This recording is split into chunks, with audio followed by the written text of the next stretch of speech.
Pete, what's happening, man? We were texting throughout the game, and boy, a tale of two halves last night at Chase Center. Yeah, Monty, I was asking you, and I was curious, just sitting at home. I'm watching the first quarter, and that was the Warriors playing championship basketball. It was just skipping around. There was one extra pass, and they were playing defense and breaking out. The ball movement, the selfless play. I'm like, this is how I saw them win a few rings. And then all of a sudden, they started standing around, and here comes the Nuggets with Jokic and Murray, and it's just, I don't know, dude. I was texting you, why did they stop moving around? And I thought about it, and I know this is, I'm not trying to make excuses, I get it. But, Steph looked tired to me last night. And when you talk about he looked tired to you, huh? You talk about travel and all-star game and back-to-backs, and you get one day off, and then you play Sunday, excuse me. When you do leg day, you know what it hurts? Not the next day, but the next day. So I'm wondering if all of that added up, and or the Nuggets are just that good, but he just couldn't shake loose last night. He couldn't get open looks. He was forcing it. Clay came out. You thought it was going to be one of those Clay games where he goes for 50? I mean, he had 23 in a blink of an eye, and then at the end he had 23. So I don't know, man. Right. I was tweeting. I jinxed it probably. This is. I mean, they're. Oh, dude, we were feeling good. I'm not gonna lie. I thought about Friday's show, FP, where we basically threw it out there and said, "Should the Warriors fear anybody in the Western Conference?" No. And then Draymond Green goes out there on the podium and was like, "We don't fear anybody in the Western Conference." I'm like, "Oh." And then they go up big on the Denver Nuggets. I'm like, "See, we were on this." And then Jokic took over in the second half. And then Jamal Murray woke up after the first quarter. And then it was like, ooh, that humble pie doesn't taste so good. It doesn't. They're too small. I don't know if anybody can stop Jokic, but nobody's stopping Jokic. Dude, he just backs in, literally throws you out of the way, and then shoots. Or then the fall away shot. I mean, he's just a beast. I mean, he's got 123 career triple doubles. He just surpassed LeBron James last night in half his career. I mean, he's done it in 652 games, but you talk about fatigue. Here's what Curry was asked about this from Anthony Slater on 95.7 The Game Insider about fatigue, because Curry said, yeah, he looks tired of me. Here's Steph Curry on whether or not he's fatigued. You've played in all but 3 games this season. Steve was saying, he said a couple times recently, he thinks you might be a little fatigued. Do you feel fatigued? No. Do you not want to rest at all coming up? No. Okay. He's like, no. Bonte, this is inside stuff right here. There is nothing worse you can say about a player in any sport than he looks tired.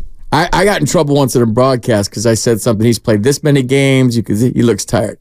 They get pissed. Players get pissed. They don't want to hear it. Players get pissed. They don't want to hear it because you know why? It's kind of like admitting defeat. You can't let your brain go there as a player. So if your coach says it, I'm sure Steph wasn't happy about that last night. Not that it's going to cause any sort of rift, but you never want to hear that you're tired, because the second you admit you're tired, guess what?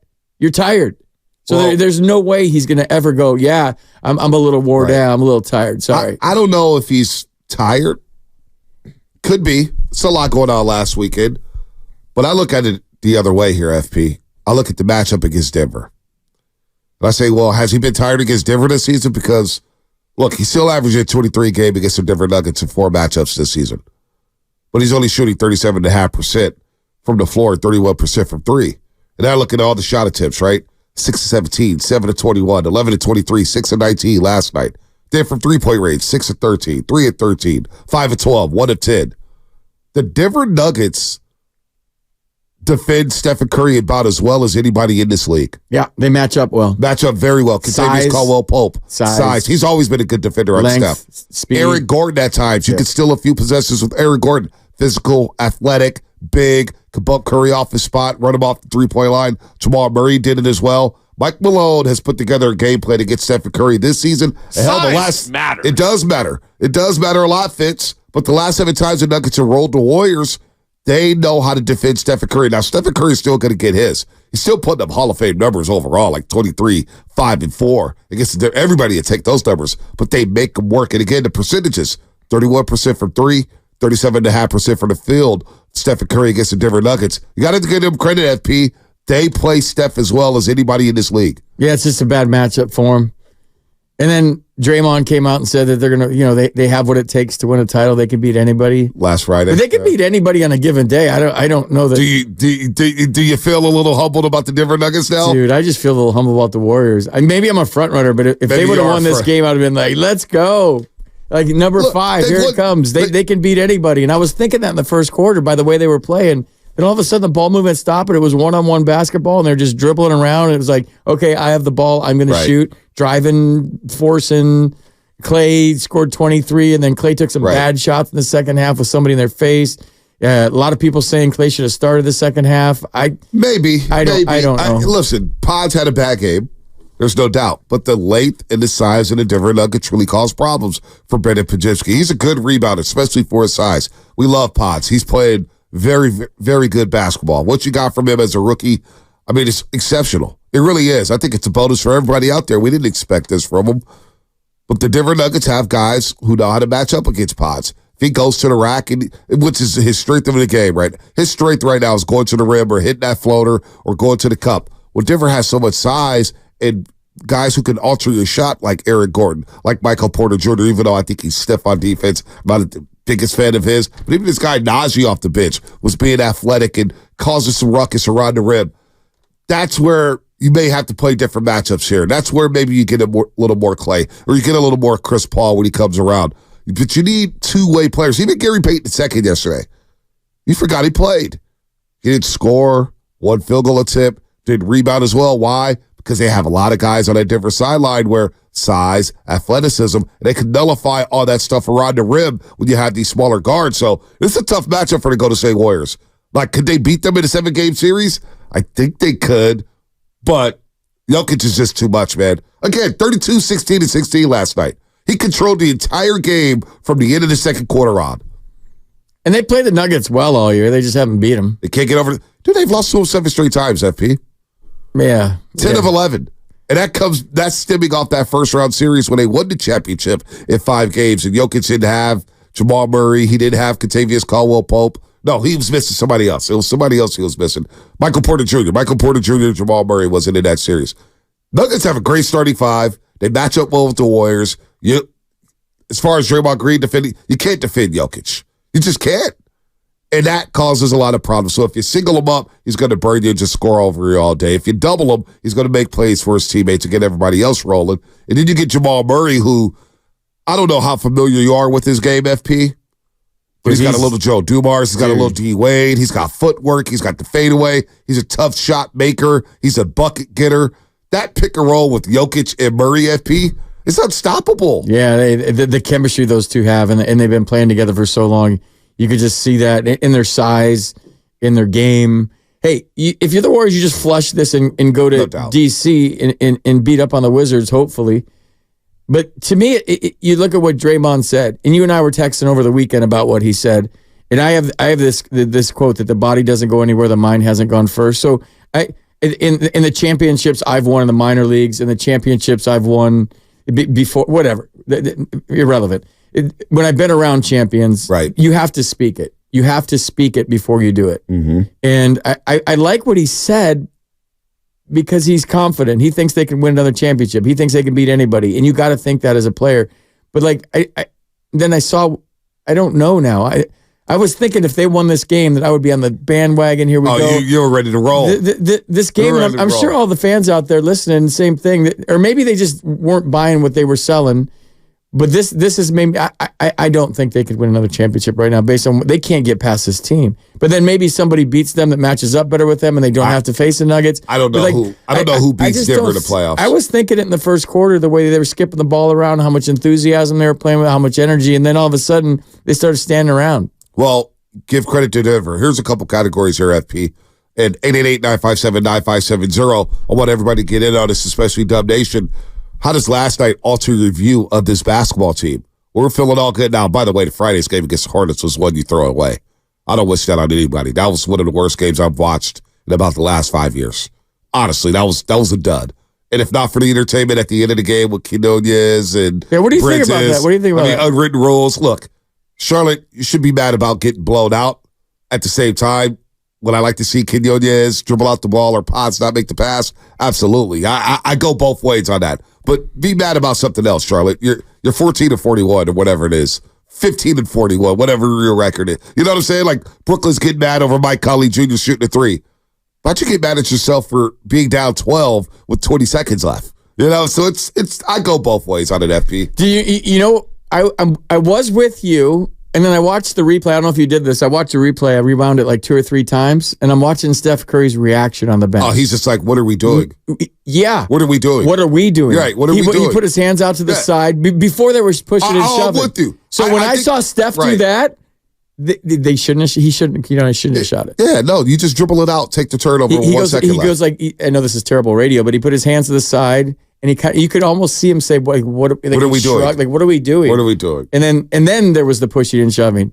But Steve's got to defend his players, and Draymond's got to defend his teammates. And it's like, you should have played with that intensity for the whole game. And where was that early in the game? And blah, blah, blah. Like, in the shot clock, and there's time, and we didn't want to have a turnover. That was all just like having your players back speak. But when I see one of the greatest players ever put his like palms up and his hands to his side and shrug like, what are we doing?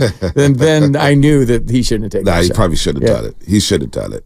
And look, man, you get all the ruckus afterwards. You get Draymond talking. You get everybody talking about it. I would have dribbled it out as well. I'm with the FP. But that game will not be sent to Springfield, Massachusetts, home of the Naismith Memorial Basketball Hall of Fame.